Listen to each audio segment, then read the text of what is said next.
विद्यार्थी मित्रांनो नमस्कार.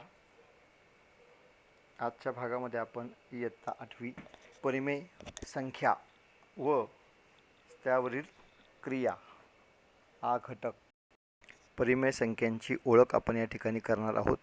एक सुंदर उदाहरण दिलं आहे. श्यामलचा वाढदिवस आहे.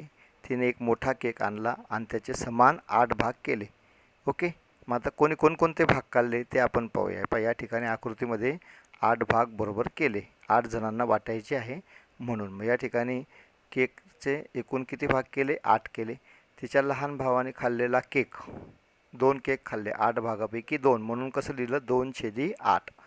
बाबाने खाल्लेला केक, बाबाने एक तुकडा खाल्ला 8 भागांपैकी म्हणून 1/8. आजोबाने खाल्लेला केक, ओके, बरोबर 1/8, कारण 8 भागापैकी एक खाल्ला की नाही.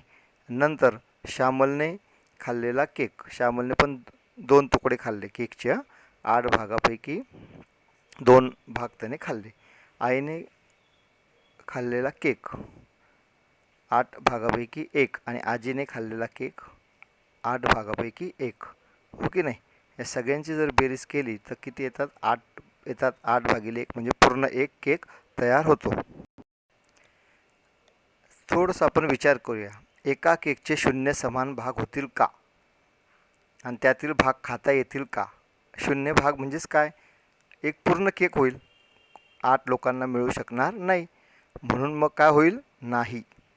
थोडीशी गंमत पाहूया. 4/2, ओके. 2ने जर भागितलं तर किती येतं? 2. म्हणजे ज्याचा अर्थ 2 गुणिले 2 किती आला? वरचा अंश 4. 4/1 बरोबर 4. 1 आणि 4 यांचा तिरकस गुणाकार केला. 1 गुणिले 4, 4 1 4 आला. परंतु 4ला जर आपण 0ने भागितलं, ओके, तर काय येतं? 4ला जर 0ने भागितलं तर काय येतं? 0/0 बरोबर 4 येत नाही. म्हणजेच याचा अर्थ कोणत्याही संख्येला 0ने भाग देता येत नाही. केकच्या गोष्टीमधील सर्व संख्या आपण अंश आणि छेद रूपात लिहिल्या, म्हणजेच p/q रूपात मांडल्या आहेत. परंतु छेदामधील q ही किंमत कधीही 0 होऊ शकत नाही. या सर्व संख्यांना आपण परिमेय संख्या म्हणतो. महत्त्वाचा हा एक पॉईंट लक्षात ठेवा. 2 या संख्येला आपण p/q रूपात 2/1 असे लिहू शकतो. तसेच -5 या संख्येला आपण p/q रूपामध्ये कसं लिहू शकतो? -5/1 असे लिहू शकतो. परंतु 2 किंवा -5 अशा कोणत्याही संख्यांना आपण 2/0 किंवा -5/0 असे कधीही लिहू शकत नाही. 2 ही पूर्ण संख्या आहे, म्हणजे नैसर्गिक संख्या आहे आणि पूर्ण संख्या पण आहे. आणि -5 ही पूर्णांक संख्या आहे, ऋण संख्या आहे की नाही, पूर्णांक संख्या आहे. पूर्णांक संख्या म्हणजे काय? धन आणि ऋण संख्या. ओके. हे मुद्दे वहीमध्ये लिहून टाका. महत्त्वाचे मुद्दे कोणते आता मी वाचतो हे पण.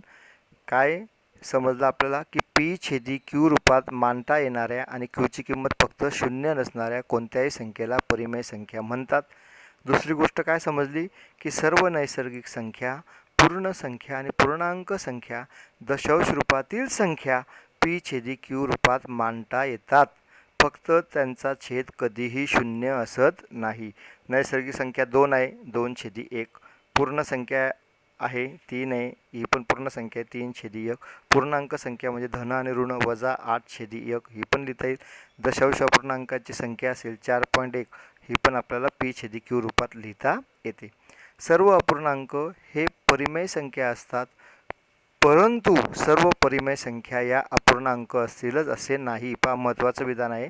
सर्व अपूर्णांक हे परिमेय संख्या असतात. अपूर्णांक 2/3, 4/5 हे अपूर्णांक झाले, ओके. परंतु सर्व परिमेय संख्या या अपूर्णांक असतील असे नाही. का?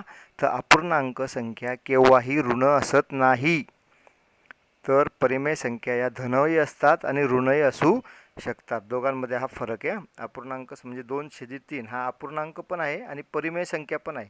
परंतु जर -2/3 लिहिलं तर ती फक्त परिमेय संख्या झाली, अपूर्णांक संख्या होणार नाही. पहा, आता या ठिकाणी थोडंसं दिलेलं आहे आपल्या संख्या, की पुढील उदाहरणे अभ्यासा. ती सर्व परिमेय संख्यांची उदाहरणे आहेत. पहा, परिमेय संख्या 9/7 ही परिमेय संख्या झाली, ओके. पुन्हा 0/8 ही सुद्धा परिमेय संख्या झाली.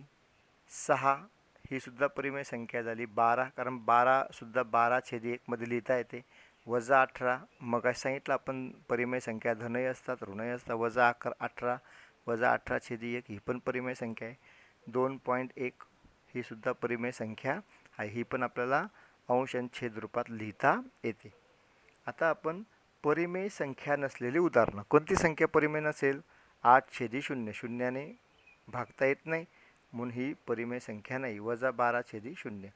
आता पुढील उदाहरणे अभ्यासा ती अपूर्णांक नसलेली उदाहरणं. अपूर्णांक कोणती नाही आहे?